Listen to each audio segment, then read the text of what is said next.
Hello, welcome. My name is Maddie Solden from Music Mastery, and today I'm going to be doing a fundamental video about your chromatic scale on flute and how that can be used as a warm-up exercise, as a quick little warm-up for practicing or if you're at a band rehearsal.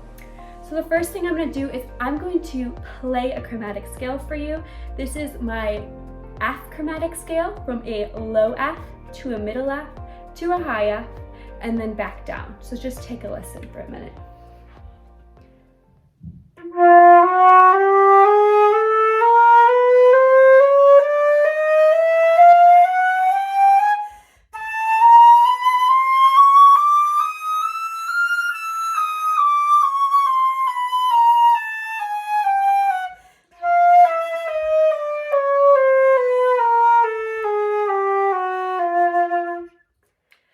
So once again, that was my F chromatic scale, from a low F to a middle to a high F, and then back down.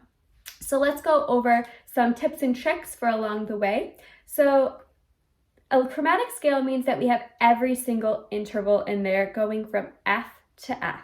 So we're going to play an F to an F sharp, then a G sharp, and keep going. So I'm going to quickly run through and just show you up close those fingerings just so you can see them. And then we'll go from there. So I'm starting on that low F, which sounds like, and then we have F sharp, G, G sharp, or A flat, A, B flat, B natural, C, D flat, just the pinky, D, E flat, put down that pinky, E natural, F. So that is the first from F to F. So that sounds like.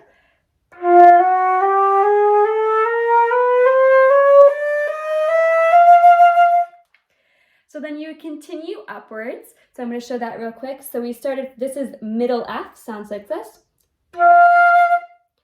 F, F sharp, G, A flat or G sharp, A, B flat, B natural, C, C flat, or D flat, I'm sorry, this is D flat with the pinky. So all the way up to there, so from F to D flat, the same fingerings as down there. So if you get that bottom octave, you're good.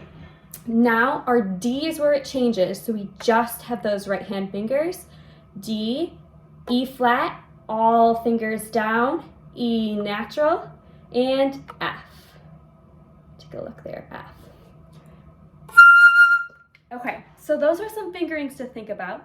One thing that I want you to think about is the type of B flat that you use in your chromatic fingering. So you're probably taught 1 and 1, which means you have your thumb down and your first finger, this finger right here, and your pinky. That is the most common one. So you can definitely use that in your chromatic scale. Another thing that I would suggest is all of your flutes have this little key here. It's called B flat lever. Mine has 2, so just ignore the top one, but it's the bottom one here. And that you can also use, instead of putting down this first finger here, you can put down that one. So you can use that in chromatic scales, chromatic passages, stuff like that. It helps smooth things out. So let me demonstrate both. This is if I'm doing 1 and 1.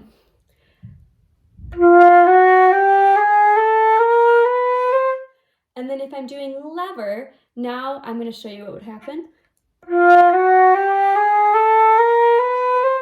So you're just going to touch it gently on the side there, just help smooth things over. You can use either one. I use lever when I'm doing chromatic scales. So next, I'm going to show you an exercise. So a chromatic scale is a great exercise, a great warm-up, because you can work on tone and you can work on your fingers and you're getting the scale under there. So I'm going to take out my metronome again. I use the Tonal Energy tuner on my iPad. It has a tuner and a metronome, and I'm going to put it at 80. And what I'm going to do is I'll do half notes. So every 2 beats, I'll move a note. And the first exercise is you want to listen and you're going to see if you can match those tones. You want an even, steady airstream. So we're listening for tone. 1, 2, breathe.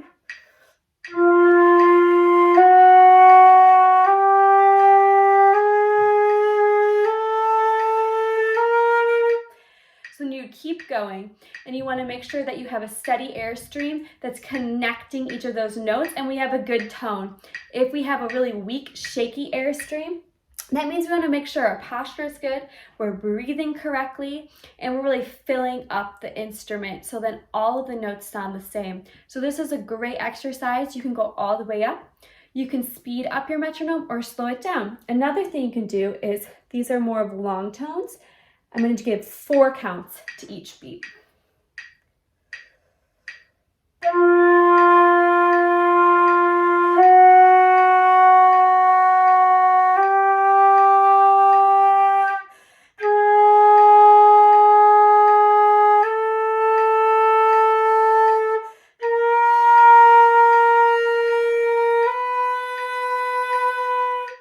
You keep going to the F, either the middle F or the high F.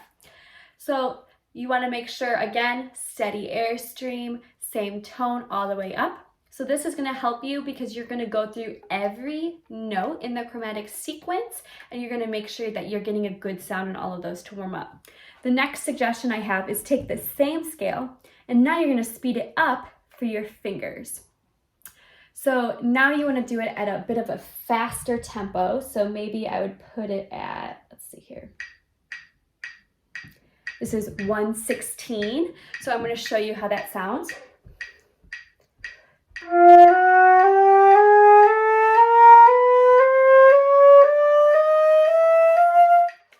So this is a faster tempo, and our focus for this one is still that good airstream and good sound, but we want to make sure our fingers are moving efficiently and effectively. So if you go back to our instrument position video, make sure that we're not flat fingered and that we're moving together. So if we're moving more than one finger, we want them all to click together. So when you get to that C to D range, when we're going from almost no fingers to all fingers, those should be really smooth.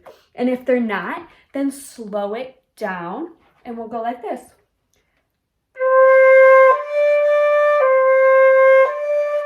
And once that is solid and every finger is moving together, then you speed it up.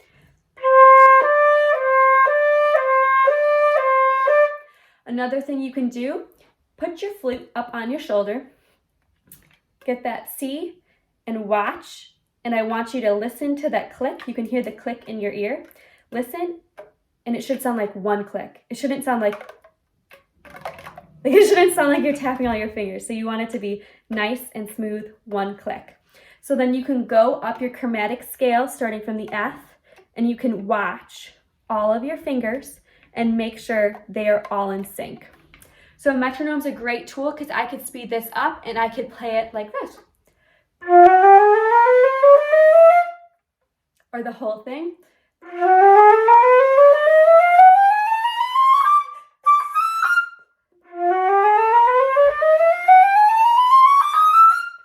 And just like I did right there when I messed up, go back and slow it down then. So maybe the next time I do it, I want to do it at a speed like this.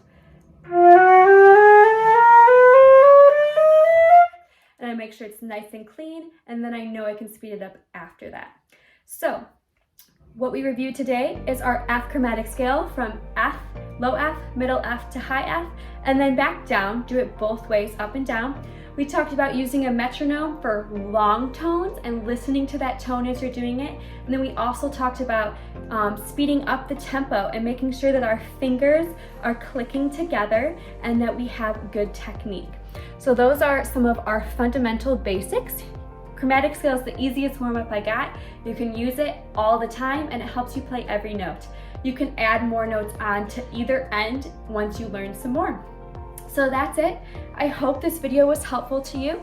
If you're enjoying these videos, make sure to encourage more people in your ensemble to join MusicMastery.band so that everyone in your section will have a chance to master every rehearsal. And remember, you get 3 requests per month as a member. This is one of our fundamental videos you get as well, and we look forward to helping you master your music. Thank you.